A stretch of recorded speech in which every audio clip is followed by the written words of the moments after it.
जरा सोचिए, एक ऐसी शख्सियत जिन्हें हिंदू तो एक राजा मानकर पूजते हैं और मुसलमान एक पाक पीर। ये कहानी है राजस्थान के मशहूर लोक देवता रामदेव पीर की, जिनकी विरासत आप देखिए चमत्कारों और समाज सुधार से कहीं आगे दिलों को जोड़ने की रही है। कमाल की बात है ना? एक ही इंसान और दो अलग अलग धर्मों में इतनी गहरी श्रद्धा। अब सवाल ये उठता है कि आखिर एक राजा को पीर का दर्जा मिला कैसे? और बस यही सवाल उनकी कहानी को इतना खास और इतना जरूरी बना देता है। तो चलिए इस अनोखी कहानी की एकदम शुरुआत में चलते हैं, इसके जड़ों तक। सब कुछ शुरू हुआ एक चमत्कारी राजकुमार के जन्म से।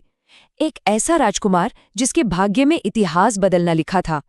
बात है 14वीं सदी की। जगह थी राजस्थान का रूणेचा इलाका। यही राजा अजमल जी और रानी मैणा दे के घर एक राजकुमार का जन्म हुआ। लेकिन जानते हैं, लोक कथाएं कुछ और ही बताती हैं। वो कहती हैं कि ये कोई मामूली जन्म नहीं था। कहते हैं कि बचपन से ही उनके दिव्य होने के इशारे मिलने शुरू हो गए थे। आज भी जब रामदेव जी का नाम आता है ना, तो आंखों के सामने एक तस्वीर बनती है। सफेद घोड़े पर सवार, शाही पोशाक में, हाथ में भाला लिए एक योद्धा। और ये तस्वीर, ये सिर्फ एक राजा की नहीं है, ये एक रक्षक की है, एक ऐसे इंसान की जो हमेशा हमेशा अपनी प्रजा के लिए खड़ा रहा। देखिए, रामदेव जी को लोग सिर्फ इसलिए नहीं पूजते कि वो एक राजघराने से थे। असल में उन्हें पूजा जाता है उनके कामों के लिए। उनका पूरा जीवन आम इंसान की सेवा और हिफाजत के लिए ही था। उनकी कहानियां तो आज भी पीढ़ी दर पीढ़ी सुनाई जाती हैं। कैसे उन्होंने बीमारों का इलाज किया, जरूरतमंदों की मदद की और समाज के सबसे कमजोर तबके की आवाज बने।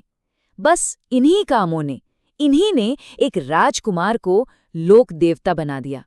अच्छा, यहाँ एक सवाल मन में आता है, क्या ये कहानियाँ वाकई चमत्कारों की है या फिर ये उनके एक बहुत बड़े समाज सुधारक होने का एक पावरफुल मेटाफोर, एक प्रतीक है? शायद जवाब इन दोनों के बीच ही कहीं छिपा है। लेकिन उनके समाज सुधार के कामों से भी एक कदम आगे बढ़कर अगर देखें तो उनकी सबसे बड़ी विरासत है एकता का पैगाम। सोचिए, एक ऐसा दौर था जब समाज बुरी तरह बटा हुआ था, और उस दौर में रामदेव जी धर्मों के बीच एक पुल, एक सेतु बन गए। और यही उनकी विरासत का सबसे हैरान करने वाला पहलू है। देखिए, हिंदुओं के लिए वो हैं पूज्य राजा रामदेव जी, और मुसलमानों के लिए उनके लिए वो हैं रामसा पीर। एक ही शख्सियत, एक ही संत, जिसे दो अलग अलग समुदाय पूरी की पूरी श्रद्धा से मानते हैं। उनकी सीख, उनका असर आज भी जिंदा है। और इसका सबसे बड़ा सबूत अगर कोई है तो वो है वो पवित्र जगह जो उन्हीं को समर्पित है। हम बात कर रहे हैं रामदेवरा की। ये जगह राजस्थान के जैसलमेर जिले में है और यहीं उनका अंतिम विश्राम स्थल यानी समाधि है। पर यह जगह सिर्फ एक स्मारक नहीं है, नहीं, ये तो लाखों लोगों के लिए विश्वास का एक जीता जागता केंद्र है।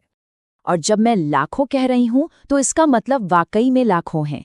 हर साल लाखों लोग रामदेवरा मेले में आते हैं। ये संख्या ही अपने आप में इस बात का सबूत है कि उनका असर कितना गहरा है और लोगों के दिलों में आज भी उनकी क्या जगह है। इस मेले का माहौल वो तो बस महसूस करने वाला होता है। लोग दूर दूर से, कई बार तो सैकड़ों किलोमीटर पैदल चलकर अपनी श्रद्धा लेकर पहुंचते हैं। फिर आता है भादवा बीज का दिन, और उस दिन पूरा माहौल लोक भजनों से, 13 ताली नृत्य की ताल से और जय रामा पीर के जयकारों से गूंज उठता है।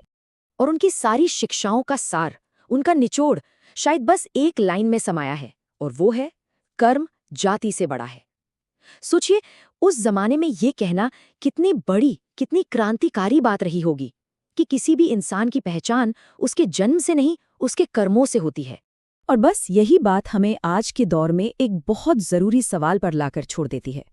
आज की दुनिया में जो अब भी धर्म और जाति के नाम पर इतनी बटी हुई है, 14वीं सदी के रामदेव पीर जैसे संत की एकता और इंसानियत की बातें आखिर कितनी मायने रखती हैं? ये सोचने वाली बात है।